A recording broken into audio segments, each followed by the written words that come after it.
कल्याण डोंबिवली महानगरपालिका निवडणुकीनंतर नगरसेवकांची पडवापडवी सुरूच आहे। त्यातच ठाकरे गटाचे 4 प्रमुख नगरसेवक गेल्या 16 तारखेपासून बेपत्ता असल्याने शहरात एकच खळबळ उडाली आहे। यातील धक्कादायक बाब म्हणजे काही नगरसेवकांची संपूर्ण कुटुंबेही घरातून गायब असल्याची माहिती आहे।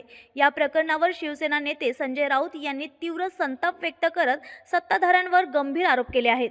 आमच्या लोकांना पैशांचे आमिष दाखवले जात आहे किंवा यंत्रणांच्या माध्यमातून धमकावले जात आहे, असा थेट आरोप त्यांनी केला। राऊतांच्या आदेशानंतर ठाकरे गटाने पोस्टर वॉर सुरू केला असून शहरातील चौक, बसस्थानके आणि कार्यालयाबाहेर बेपत्ता नगरसेवक अशा मजकुराचे पोस्टर्स लावण्यात आले आहेत। महापौर निवडणुकीत बहुमतासाठी हे नगरसेवक अज्ञात स्थळी हलविण्यात असल्याची चर्चा राजकीय वर्तुळात रंगली आहे।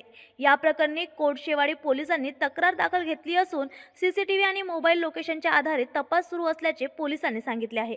माननीय संजय राऊत साहेबांनी काल आम्हाला आदेश दिलेला आहे, शहराच्या सार्वजनिक ठिकाणी या दोन्ही नगरसेवकांचे बेपत्ता असल्याचे पोस्टर लावावा, ज्याच्यामुळे सामान्य नागरिकांना किंवा कोणालाही ते दिसून आले किंवा त्यांची कुठली माहिती मिळाली तर आमच्या शिवसेना शहर शाखा कोलशेवाडी या ठिकाणी संपर्क साधावा अशी आम्ही मागणी करतोय। हे 2 नगरसेवक कल्याण पूर्व भागातले आहेत, त्यामुळे आम्ही कल्याण पूर्वेचे पदाधिकारी म्हणून फक्त कल्याण पूर्वेत आहे नाही, कल्याण पश्चिमेत 2 नगरसेवक जे आहेत ते कल्याण पश्चिमेचे असल्यामुळे कल्याण पश्चिमेचे जे पदाधिकारी असतील, जिल्हा प्रमुख असतील, ते त्यांच्या पद्धतीने ते त्या ठिकाणी खोज घेत आहेत, खबर घेत आहेत। दुटप्पी भूमिका दिसत नाही ठाकरे गटाची यामध्ये? नाही, दुटप्पी भूमिका नाही, आम्ही कल्याण पूर्वेचे पदाधिकारी आहोत, त्यामुळे आम्ही कल्याण पूर्वेचे नगरसेवकांची जबाबदारी आम्हाला पक्षाने दिलेली आहे। त्यांना सोडलंय का?